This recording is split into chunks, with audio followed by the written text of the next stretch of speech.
We dive into our latest mock draft Monday for the Baltimore Ravens, where they beef up in the trenches. Next year on Locked On Ravens. You are Locked On Ravens, your daily Baltimore Ravens podcast, part of the Locked On Podcast Network, your team every day.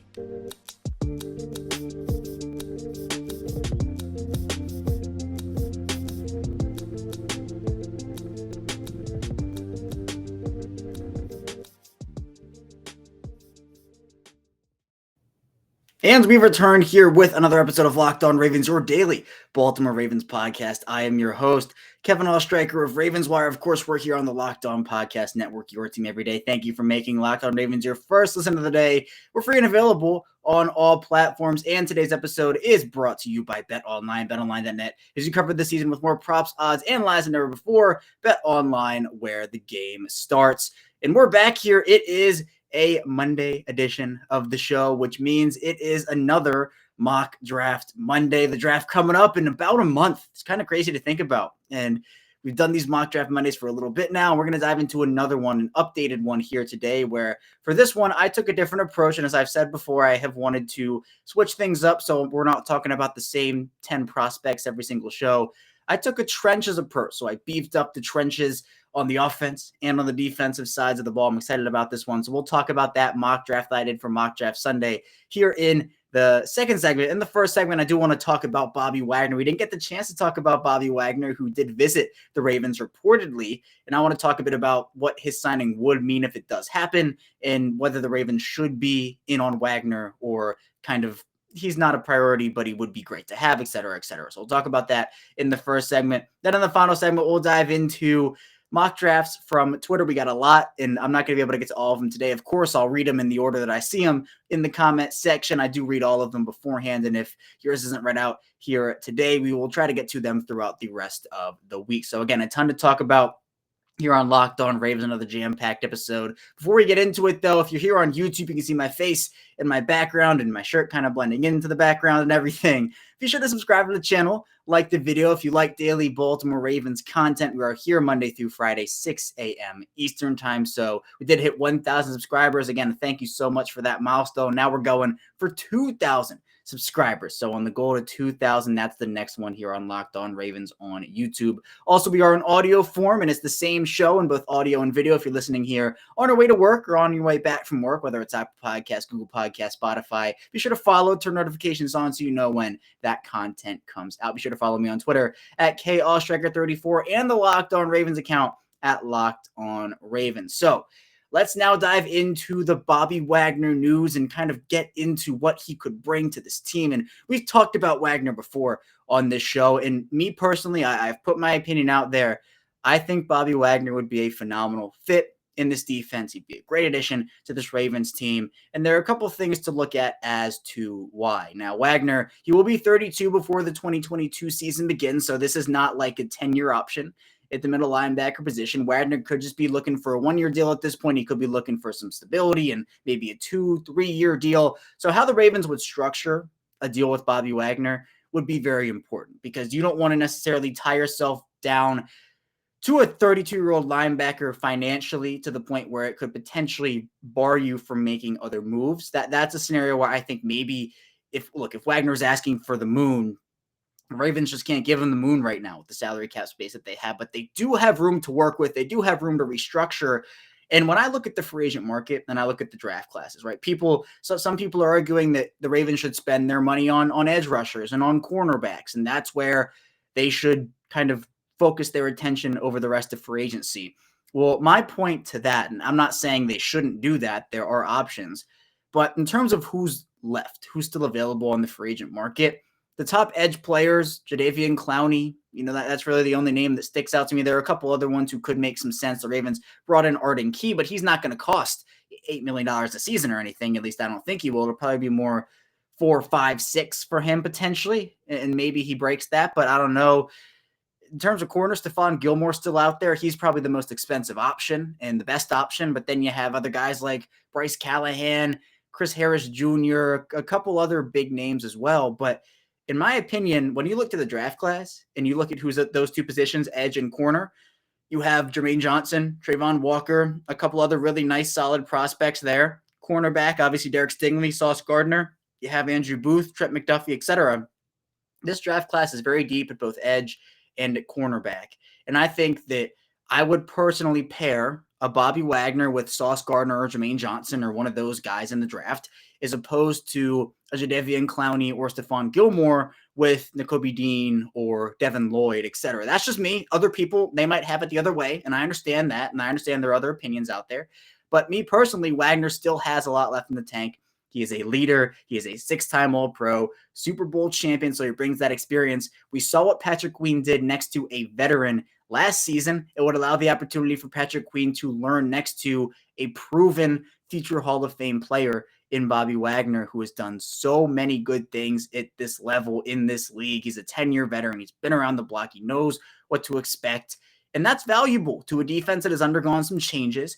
And I think that the Ravens, they came into free agency having a plan, and they executed it pretty well, except the issue was that Zadarius Smith kind of threw a wrench in all that by agreeing, then leaving and going to Minnesota instead. So they now have that cap space. They pivoted to Michael Pierce.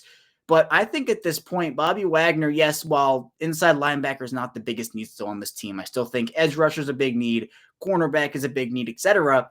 I think inside linebacker is a need because outside of Patrick Queen and Malik Harrison, who do you have on the roster? I mean, Chris Board is in Detroit now. LJ Fort, Josh Bynes, still free agents. Either of those guys would be good to come back. I would be totally okay with that. But I think for Baltimore, if Wagner is interested, if the price point is right, and if they can strike a deal with him that doesn't have too much of an impact, I'll say, on the financial ability of the Ravens to maybe add one or two more depth pieces here and there, I'm all for this move. Wagner is a needle mover, and I've talked about needle movers before on this show, where the Ravens, they need a couple of them. I think Marcus Williams is a needle mover. I'm excited for him to come in to show his ball hawking skills out there at the free safety position. Mike McDonald could move him around a little bit, right? That is the definition of a needle moving signing, where the Ravens did not have that necessarily ball hawking type player. I keep going back to the word, but ball hawking type player. They bring in one of the better ones in the NFL, one of the best up-and-coming young safeties in Marcus Williams. The Ravens didn't necessarily have that leader at the inside linebacker position. And does a leader have to be an inside linebacker? No, they have other leaders on the team. I understand that. But Wagner would solidify that position for at least a year, would give Patrick Queen the ability to play off of him. And I think really in the long run, help Patrick Queen. This is not me saying that I would love Bobby Wagner in Baltimore. I think the fit is great. Is not me saying that I think Patrick Queen is not good. I think Patrick Queen is good. He showed improvement from the first half of the 2021 season to the second half. That was very encouraging. But you can't have enough talented playmakers. Imagine a linebacker room with Wagner and Queen as opposed to Queen and Harrison. Again, you can use the veteran talent mixed in with the young talent. I think that's very important. And I keep going back to the CJ Mosley, Patrick Owasso conundrum, where Mosley and Owasso played very well off of each other together. And then Mosley leaves, the keys are handed to Owasso, and he can't really do anything with it. He's next to Kenny Young. Both players end up leaving, and that wasn't great. I'm not saying that'll be the fate of Queen and Harrison, but I think with another year at least of a veteran next to them, learning from them, whether it is Wagner, and if Wagner doesn't work out, I'm completely content with Josh Bynes coming back, right? That is something for me where I'm not saying, oh, if the Ravens don't get Bobby Wagner, the offseason's over, they lose everything, right? It would be a little tough, but I'm content with Wagner. I'm also content with Josh Bynes. Wagner would be my 1A choice, but if they need to bring back a familiar face and they don't land Wagner or whatnot, sure, you can bring back Josh Bynes and even bring back LJ Ford as well for depth. I think that is an okay pivot plan. But to me, my 1A plan will be Bobby Wagner. If it's not Wagner, if you're looking at free agents, I think J.C. Treader is another one we've talked about before here on this show. I think he's another great addition. But historically, the Ravens haven't really invested in the center position, so I don't know if they're going to buck that trend this year and decide to all of a sudden do it. I think it'd be worth it, but we're not the organization here on Locked On Ravens. We talk about the organization. And so for me, I'm talking about how I think Bobby Wagner would solidify the defense, would bring that veteran present Super Bowl championship experience, and a defense with Marcus Williams and Bobby Wagner on it compared to what the Ravens had last year solidifies tackling, solidifies some coverage issues they had. You can pair them with different players on the roster to make this defense better. And then you can add through the draft to fill out the cracks and continue to mold the defense. I think it all just kind of fits in together well. It's again, not the be-all, end-all of everything, but I do think that Bobby Wagner would be a plus addition to this team as long as he's not asking for $15 million a year over 4 years, which I don't think he is at this point in his career. I'd be pretty shocked if that were the case. I think the Ravens, they should do everything in their power to get this done. And if they do, that's amazing. But again, if they don't, I'm not necessarily panicking and saying, oh my God, the season's over. There's still a lot of promise on this defense with or without Wagner. I just think with Wagner, it'd be a very, very solid and phenomenal unit. But we'll head into our first break here on Locked On Ravens. When we get back, we'll be diving into my mock draft that I did for Mock Draft Sunday that we'll talk about here today. So be sure to stay tuned for that. But first, I want to tell you a bit about Built Bar. And this is the time of year, again, people give up on the New Year's resolutions, but if you're eating healthy this year, don't give up on that goal and do it with Built Bar. The Built Bar has these really cool things called Billboard Puffs. Are the first ever protein-infused marshmallow. They're fluffy and marshmallowy in there. Not just a protein bar, they're a treat, and they're 100% real chocolate covered, and that's with all Built Bars as well. You have 130 calories, 4 grams of sugar, 4 net carbs, 17 grams of protein. You can look at that macros chart on built.com as well. It really gives you a ton of insight, which is really great. And they also have a ton of great flavors. Mint brownie, I've said before, is my personal favorite, but you also have coconut, almond, etc. So go to built.com and use promo code LOCK15. Get 15% off your order. Use promo code LOCK15 for 15% off at built.com. We're back. Our second segment of Locked On Ravens. Kevin Oestreicher, your host, still here with you. We just talked about Bobby Wagner, and now we're going to dive into a bit of mock draft action as we're going to talk about a mock draft Monday. And so again, my goal every week here on the show is to not produce stale content. And so if I did the same 10 players every single week, it'd be a little stale. I'd be talking about the same guys over and over again. There are overlaps, and there will be overlaps in this one as well. But this time I decided to take a bit of a different approach and beef up the trenches for the Ravens. So on offense and on defense, Ravens got a lot bigger and a lot better in those areas. So we'll start off with my number 14 overall pick, Mr. Jordan Davis, the interior defensive lineman out of Georgia. Now, Jordan Davis blew the NFL scouting combine away, and he was pretty much the talk of the scouting combine. Ran a 4.7, 4.8, 40, is a big man. He's 6'6", 341 pounds. Running a sub-5 at that weight is very impressive. And Jordan Davis was one of the best athletic testing players in history compared to his fellow counterparts at his position. And it is extremely enticing to add a player like Jordan Davis to this defense. Now, some of the concerns with Davis come with his ability to play it on all 3 downs. And can you invest the 14th pick into a player who might just be a 2-down run stuffer? We don't really know what he's going to be as a pass rusher right now. But at this point, I do think that he would be worth the risk for the Ravens because he's impactful. When he's on the field, you pretty much cannot get away with not double teaming him. You have to double team him. And as we've seen when the double teams come, that will free up opportunities for Odafe Oweh, for potentially Tyus Bowser when he comes back, interior defensive lineman, Michael Pierce potentially, right? You can work these guys in and use them in a bunch of different situations, which I think, again, the way that Davis plays, his conditioning has gotten a lot better as well. Conditioning, obviously, a key part of the Ravens. That conditioning test can be a beast for the Ravens. And we've seen guys like Michael Pierce not come in shape, and John Harbaugh gets you in the John Harbaugh doghouse. So Jordan Davis would have to be in shape. But yeah, he's an explosive player, uses his hands very well. He can play in multiple schemes. He would fit with what the Ravens do. You just have to, I think, be careful with how you deploy him as the Ravens. If you don't want to throw him into a 3-down roll really quickly if he's not used to it, et cetera, et cetera. But he pushes the pocket as a pass rusher. He doesn't necessarily have the arsenal as an interior pass rusher, but I think, again, at 14, if like Jermaine Johnson is gone, Sauce Gardner, Derek Stingley, Trayvon Walker, Charles Cross, etc., I'd be content with the Ravens taking Jordan Davis for sure. It addresses an area of need. Just because the Ravens signed Michael Pierce doesn't mean their defensive line is all of a sudden solved. They still can add there, and they should add there. So for me, Davis is somebody who I think could be a really, really, really good addition to this team. And overall, yeah, I'm definitely content with the Ravens bringing him in. Let's move on to pick number 45 now, where I have the Ravens selecting an edge rusher in Arnold Epicady, the edge rusher out of Penn State. And so Epicady is somebody who is kind of getting like late first round buzz now. I was very pleased to see him available at 45, but he's a player that is a speed rusher. He uses his speed to his advantage. He's 6'2.5", around 250 pounds per se, but he's been able to fit in multiple defensive schemes, and he should continue to be able to do that at the NFL level. He also doubled his career totals in sacks and tackle for loss in 2021.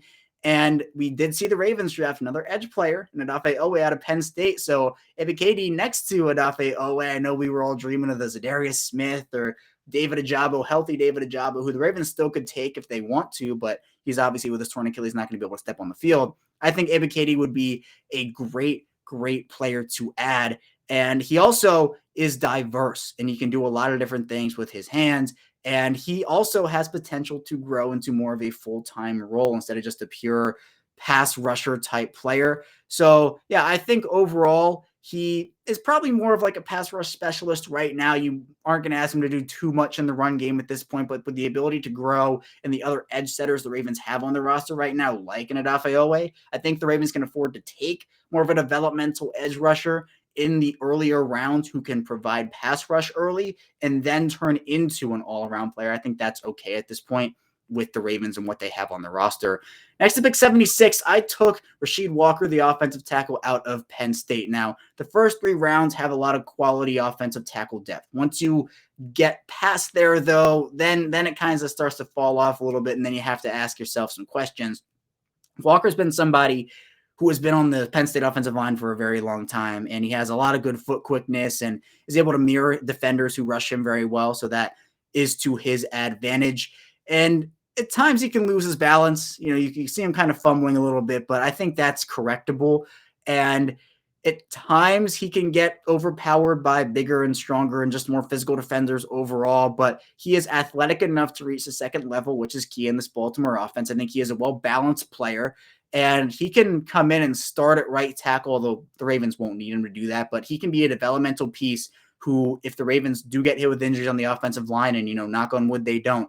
If that is the case, the Ravens have now the investment in the position with Walker, where I think that would be a good pick. And then sticking with the offensive line, with the last Ravens pick in the 3rd round, I took Jamari Salyer, the offensive lineman out of Georgia. Now, we talked about Salyer a bit last week, so I'm not going to talk too much about him this week, but very versatile offensive lineman, can play out at a lot of different spots on the offensive line.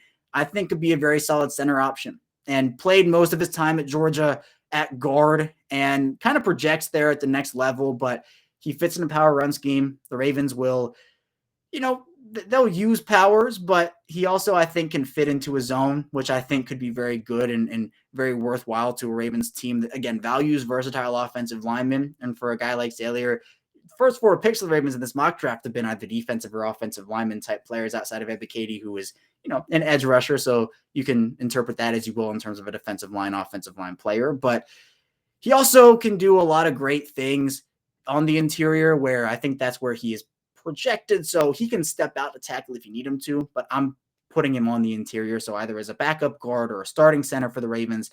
I think this pick allows the Ravens, if Salyer does start, to use Passion McCary in that super sub 6th role, which I think is where McCary fits best. And I think that would be the best case scenario for the Ravens in this situation.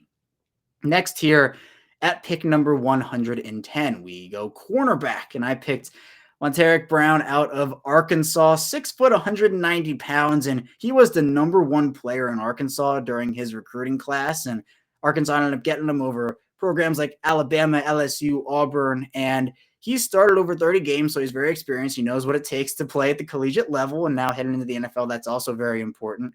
But he is all over the place. He's sticky. He is ball hungry. He gets in the way of passes at a high clip, and he's a playmaker, and the Ravens need playmakers. You know, they don't have a ton of depth at corner right now. It's Marlon Humphrey and Marcus Peters. There's no more Tavon Young. Jimmy Smith, he's not back yet. Chris Westry, they didn't tender. Is he going to be back? There are all these question marks. Anthony Davis now in Las Vegas. I think Monteric Brown, you have in the 4th round, early 4th round. I'm totally cool with this pick. I think this is a great pick for the Ravens. And then at 119, we go back to offense, take Hassan Haskins, the running back out of Michigan. Now, Haskins is a 6'1", 220-pound player, so he's not the biggest. He's also not the smallest. It's a good size for an NFL running back, I would say. And he's a great player overall. He is a physical running back. He gets to the second level very, very well. And the Michigan offensive line kind of paved the way for him, but he did a great job. He actually was a basketball standout. But I think that for him, he's not the best as a pass catcher, but has a good ability to pass protect, which I think is great. And the Ravens, they need a third running back who can potentially step into more as the season is kind of at the beginning stages, whether Gus Edwards or J.K. Dobbins. You don't know if those guys are going to be able to get back to full strength for week one. We're hoping, but in that case, I think Haskins would be a phenomenal pick there at number 119. Next to 128, I took Jack Jones, the corner from Arizona State. So doubling down on corner. Jack Jones, he's a little undersized at 5'11", and was 5'10 and a half, 174. And actually played on the outside for the majority of his career, but I project him more as a slot guy. I think for the Ravens, they do need to replace Tavon Young in some way, whether that is with Darius Washington, who I think they view more as a slot anyway, or a player like Jack Jones.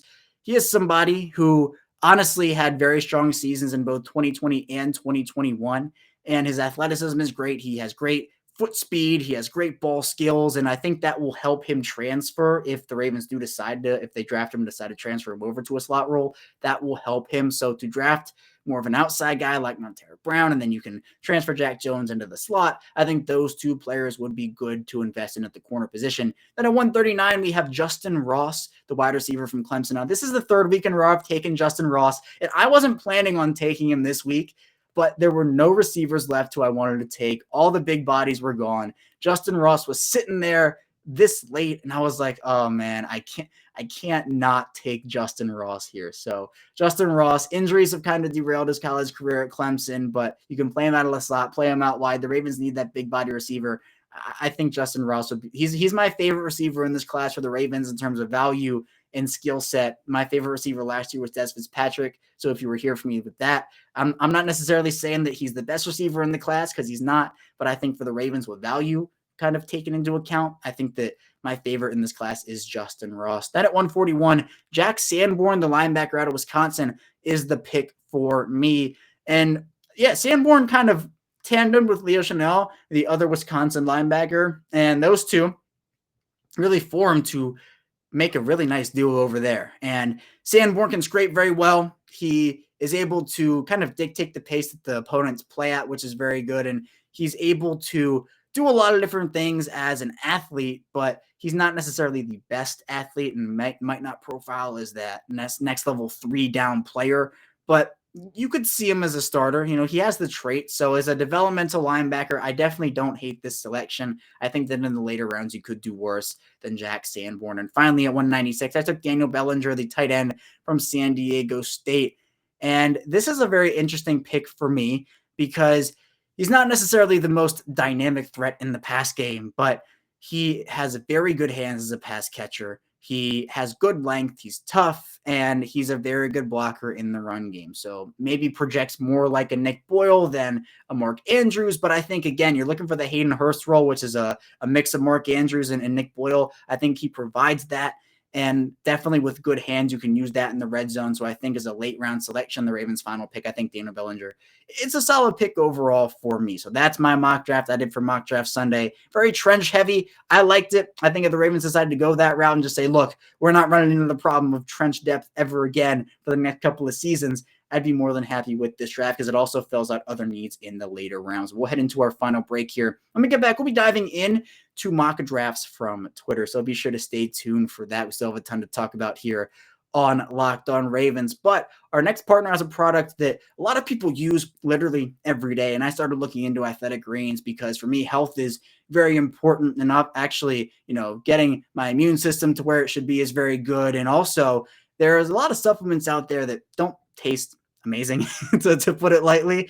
And Athletic Greens is one of the best options out there on the market. So what's actually in the stuff? Well, there are 75 high-quality vitamins, minerals, and whole food source superfoods, probiotics, and adaptogens to help start your day right. And there are a lot of other things, too, that make Athletic Greens great. It's lifestyle-friendly, so whether you're eating dairy-free, gluten-free, or however you're eating, Athletic Greens is the option for you. It also has better sleep quality, and I know for some people, myself included, sleep is not necessarily something I do a ton. So it also promotes better sleep quality, which to me is very important. And also multivitamins are important anyway. So some people, they take some kind of multivitamin, so it's important to choose one. Right now, it's time to reclaim your health and arm your immune system with a convenient daily nutrition, especially heading into the flu and cold season. It's just one scoop of cup of water every day. That's it. No need for a million different pills and supplements to look out for your health. To make it easy, Athletic Greens is going to give you a free 1-year supply of immune-supporting vitamin D and a free 5 travel packs with your first purchase. All you have to do is visit athleticgreens.com/NFL Network. Again, that's athleticgreens.com/NFL Network to take ownership over your health and pick up the ultimate daily nutrition insurance. We're back here. Our final segment of Locked On Ravens. Kevin Oestreicher, your host, still here with you. We got into my mock draft. Let's get into your mock drafts now. And again, I'm going to look at these in the order that I see them in the comments, so I'm not favoring one over the other or anything. And if we don't get to yours today, I'll really try to get to the rest of them over the course of the week here. And let's first start off with a mock draft here from Matthew Simus. I'm sorry if I didn't pronounce that right, but he has the Ravens trading down with the Pittsburgh Steelers. So pick 14 goes to Pittsburgh. Number 20, number 52, and number 84 go to Baltimore. And so at pick 20, Jermaine Johnson, the edge out of Florida State, the pick. 45, Roger McCreary, Auburn corners, the pick. Kyler Gordon at 52, the corner from Washington is the selection.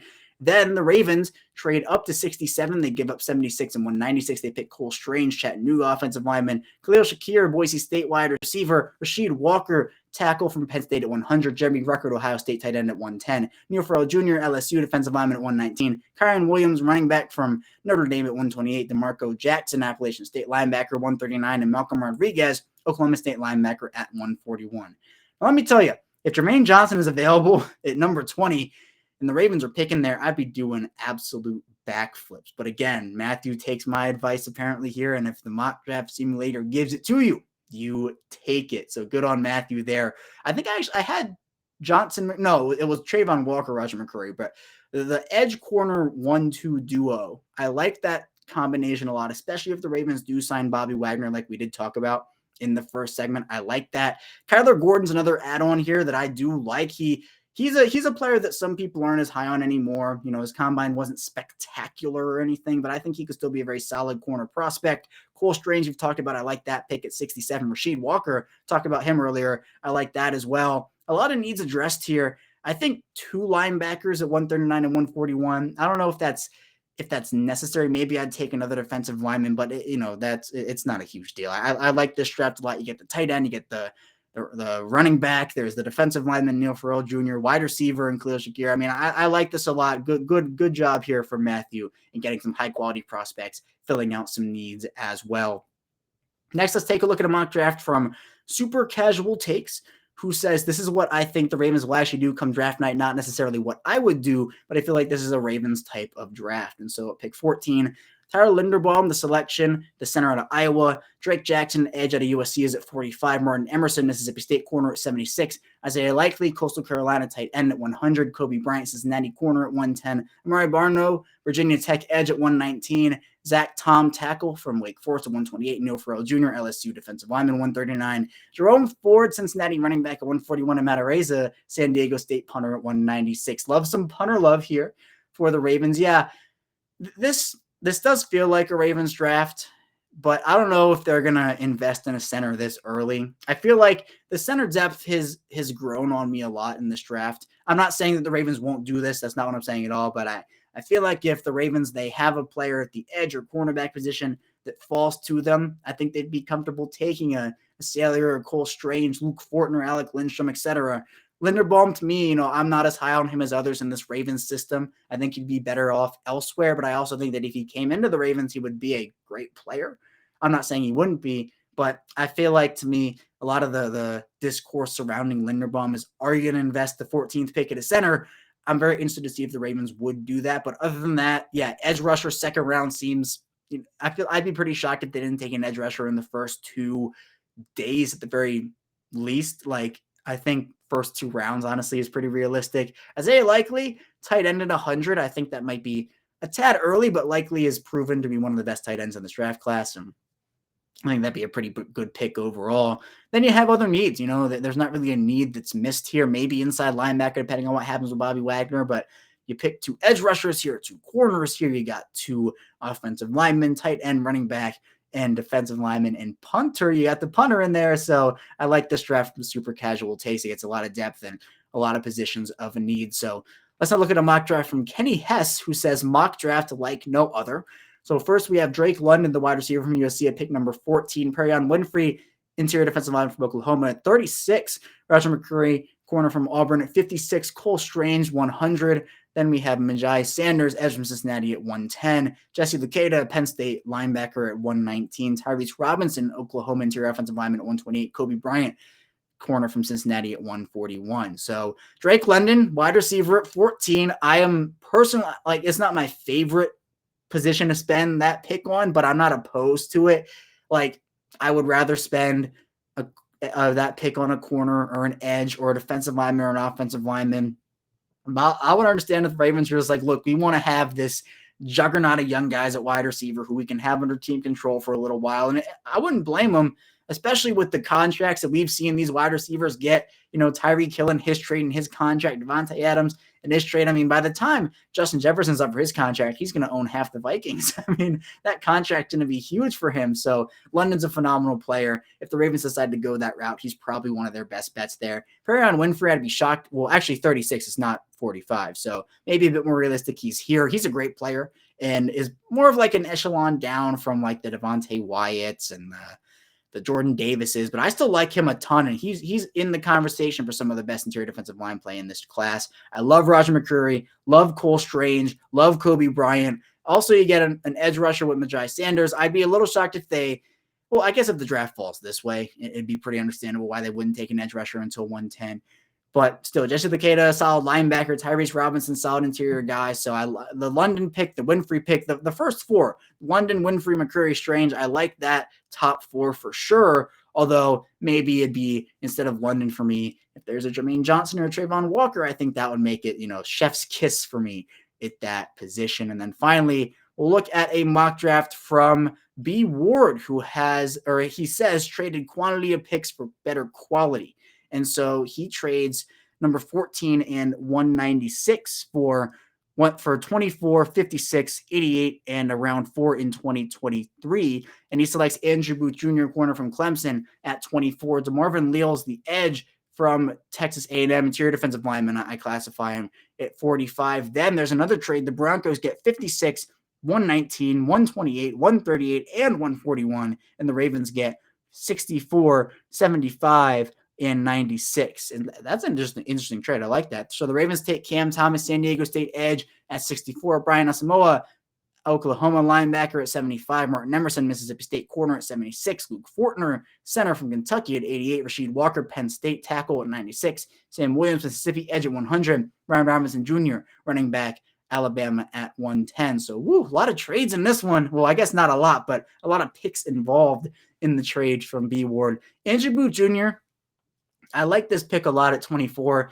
He's my third corner. I have Derek Stingley 1, Sauce Gardner 2, but it's very close. Then Andrew Booth 3, Trent McDuffie 4.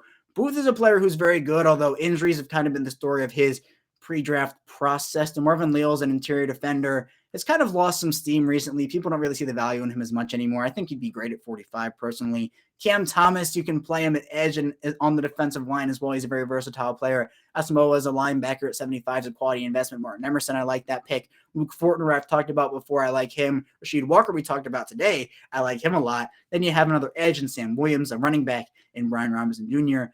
Yeah, with the picks that were traded, I think that this is a very solid draft for Baltimore. You had a quality corner in the back end of the first round. You pick up a round 4 in 2023 while moving back just 10 spots. You get other picks where you can trade and get further up in the draft. So the Ravens in this scenario have how many? 1, 2, 3, 4, 5, 6, 7, 8, 9 picks in the first 110 instead of 9 in the top 141, I believe it is. So yeah, that's value there. The Ravens, who knows if there's room for 10 rookies. B. Ward maximizes value here, gets to 9 rookies in the first 110 picks. I like that scenario. I don't know how likely it is the Ravens do it, but in terms of something to think about, I think that's a very quality draft.